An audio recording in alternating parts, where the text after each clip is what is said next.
Oke, baik anak-anak, kita melanjutkan materi teks iklan ya. Yang minggu lalu kita telah mempelajari beberapa. Nah, pada kesempatan kali ini kita masuk ke bagian selanjutnya ya dari materi teks iklan, yaitu menyimpulkan maksud suatu iklan. Jadi dalam teks iklan itu terdiri dari dua jenis pola penyajian. Jadi iklan itu disajikan dalam bentuknya apa? Itu ada dua jenis ya, yaitu iklan strategis dan yang kedua adalah iklan taktis. Kita mulai dari yang pertama. Iklan strategis digunakan untuk membangun merek atau citra positif suatu perusahaan. Itu tujuannya tuh ya tidak hanya soal untung apa enggaknya aja ya. Jadi dia membuat iklan tuh yang pertama itu adalah membuat merek tersebut menjadi branded, menjadi suatu yang bercitra positif, yang yang menjadikan orang akhirnya mengenal ya, seperti itu. Contohnya mungkin salah satu iklan yang sangat terngiang-ngiang produknya itu mesti sudah pasti produk dari merek tersebut itu adalah iklan iklan teh botol sosro ya. Kalian kalau tahu itu kan ada jargonnya apapun makanannya minumnya teh botol sosro, itu kan iklan udah lama sekali ya jargon itu ya. Itu dilakukan berulang-ulang, tujuannya itu supaya orang tuh ngeh ya, istilahnya tuh ngeh, orang tuh identik, kata-kata itu tuh identik dengan produk teh botol sosro. Jadi tujuannya itu kayak gitu, tidak hanya berupaya untuk menguntungkan saja. Jadi iklannya itu maksudnya itu adalah membuat citra positif terlebih dahulu. Nanti kalau masalah untung ya bikin iklan yang lain lagi, tapi lebih ke kayak gitu. Contohnya lagi kayak dulu ada yang terkenal tuh iklannya Yamaha ya. Yamaha semakin di depan, itu kan juga tujuannya kayak gitu, lebih ke citra positifnya dulu, tidak menyampaikan kayak Honda, Yamaha merupakan motor yang sangat awet, isinya irit, kayak itu kan bukan. Hanya menggunakan jargon Yamaha semakin di depan, itu adalah untuk mengembangkan sebuah citra ya. Jadi image-nya itu bagus kayak gitu. Yang baru yang kedua, kalau iklan taktis itu berbeda ya. Dirancang untuk mendorong konsumen agar segera melakukan respon dengan merek tertentu ya. Jadi emang iklannya itu jangka pendek ya. Pada umumnya iklan ini memberikan penawaran khusus jangka pendek yang memacu konsumen memberikan respon pada hari yang sama. Jadi saat itu juga, misalkan contoh iklan taktis itu kayak gini, misalkan kayak adanya promo, adanya diskon, ya, courtingan kayak gitu. Modelnya itu kayak gitu.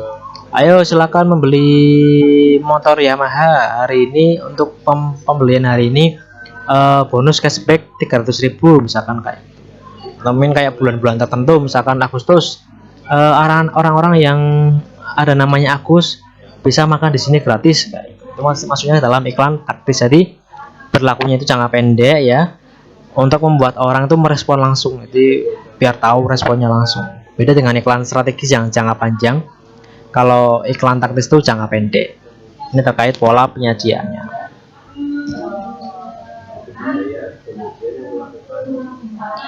Nah, iklan dapat kamu baca dan lihat di semua tempat, seakan-akan iklan mengikuti kemana saja kamu pergi sepanjang hari ya. Semestikan kita kemana saja mesti ada iklan ya, mesti ada produk yang ditawarkan di rumah, di jalan, di pasar ya, di sekolah dan tempat-tempat lainnya mesti ada iklan. Iklan telah mengepungmu dari berbagai penjuru dan sepanjang waktu. Iklan memungkinkan untuk mampu menembus hampir semua celah kehidupan setiap orang.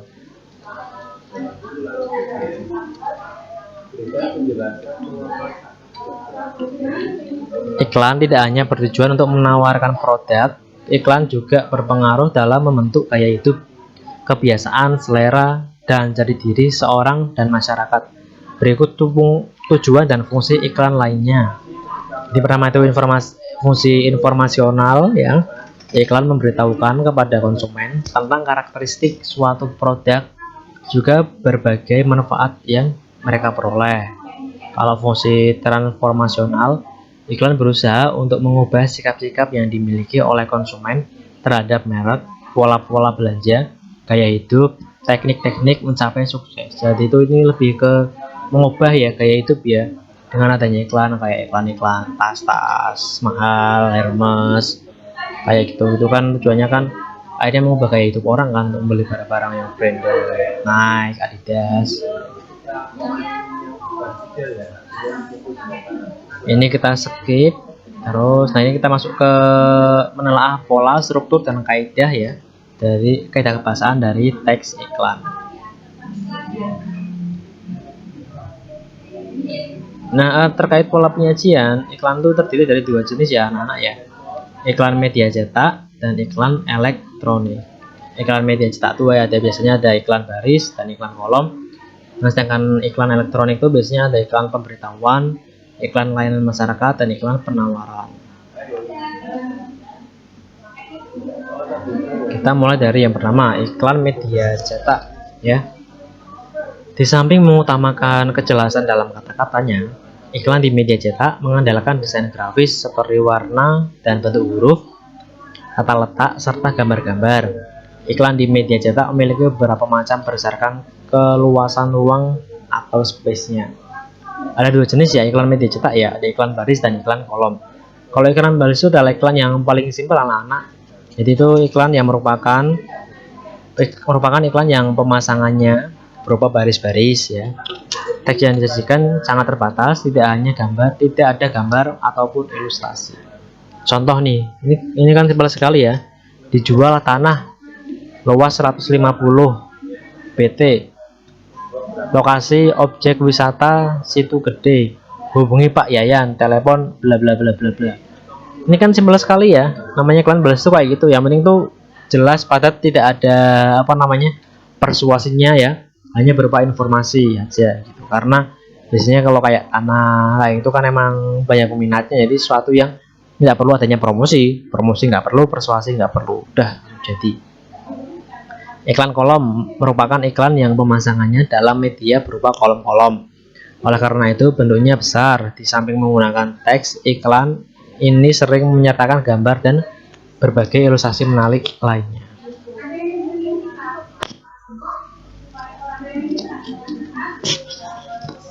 Nah, untuk struktur anak-anak, jadi struktur berbeda dengan teks bahasa Indonesia lainnya ya, biasanya terdiri dari 3 struktur ya, awalan, tengah, inti, atau dan yang terakhir adalah penutup ya.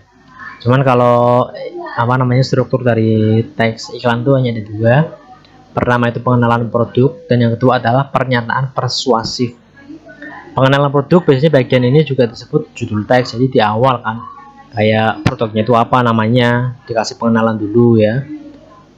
Jenis produknya itu masuk dalam produk apa, rumah tangga atau otomotif atau mungkin elektronik, macam-macam kan jenis-jenis iklan itu kan. Terus baru masuk ke pernyataan persuasif, berisi pernyataan yang mendorong pembaca atau pendengar berbuat sesuatu. Bagian ini biasanya berupa pernyataan terhadap kelebihan produk yang ditawarkan. Ini baru kita masuk ke upaya ya, untuk mengajak, membujuk ya, mendorong orang agar membeli barang tersebut dengan kata-kata atau kalimat-kalimat yang menarik, dengan gambar-gambar yang menarik perhatian. Nah, kita masuk ke kaidah kebahasaan dari teks iklan. Ada 5 kaidah kebahasaan ya anak-anak ya. Ringkas, persuasif, imperatif, berima puitis, berkesan positif. Kita mulai dari yang pertama, udah jelas ya. Teks iklan itu harus ringkas, jangan sampai teks iklan itu bertele-tele, bahasanya terlalu panjang ya, akhirnya kan tidak bisa dengan mudah ditangkap oleh konsumen ya, atau yang mendengarkan. Jadi iklan itu harus ringkas dan padat ya. Terus yang kedua adalah persuasif. Persuasif itu adanya ajakan ya, ajakan kepada seorang untuk membeli barang tersebut ya, dengan kata-kata manisnya ya, gimana caranya orang biar bisa membeli produk tersebut. Kedua itu imperatif. Imperatif itu hampir sama dengan ajakan ya. Kalau imperatif itu mengajak, kalau persuasif itu mengajak, kalau imperatif itu lebih ke memerintah ya. Jadi semuanya itu memerintah, belilah sekarang juga sebelum kehabisan. Nah, itu kan berarti kan maksudnya perintah ya. Misalkan kayak itu biasanya kalau imperatif itu ada di iklan-iklan taktis ya tadi ya, iklan-iklan yang jangka pendek ya. Diskon 70% hari ini juga, kalau besok beli udah nggak ada diskon, cepat buruan beli sekarang. Nah, itu berarti kan itu maksudnya perintah ya, berbeda dengan mengajak. Kalau mengajak ya, ayo mari kita beli barang ini, kualitasnya bagus, jamin, kayak gitu. Beda cara kalimat dan nada juga berbeda ya anak-anak ya. Prima puitis itu berarti ya ada akhirannya itu sama semua ya. Contohnya, belilah Yamaha, nanti kamu akan hidup bergaya dengan bentuk yang luar biasa. Kan belakangnya kan semua, misalkan kayak gitu. Berkesan positif ya udah jelas ya, tujuan iklan tuh ya supaya orang bisa membeli produk tersebut, jadi harus berkesan positif ya. Dengan kata-kata yang menarik ya, tidak menjelek-jelekan iklan tersebut, harusnya tuh memuji-muji produk tersebut ya, tidak, iklan itu tidak berisi kekurangan tuh nggak ada, jangan sampai ada di dalam iklan tuh kekurangan dari produk ini adalah bla bla bla ya, itu akhirnya orang nggak tertarik kan karena ada kekurangan. Jadi yang disampaikan hanya kelebihannya saja. Baik, begitu ya anak-anak ya untuk hari ini materi struktur dan pembahasan dari teks iklan ya. Terkait tugas nanti akan saya sampaikan di Jimit ya. Begitu, terima kasih. Wassalamualaikum warahmatullahi wabarakatuh.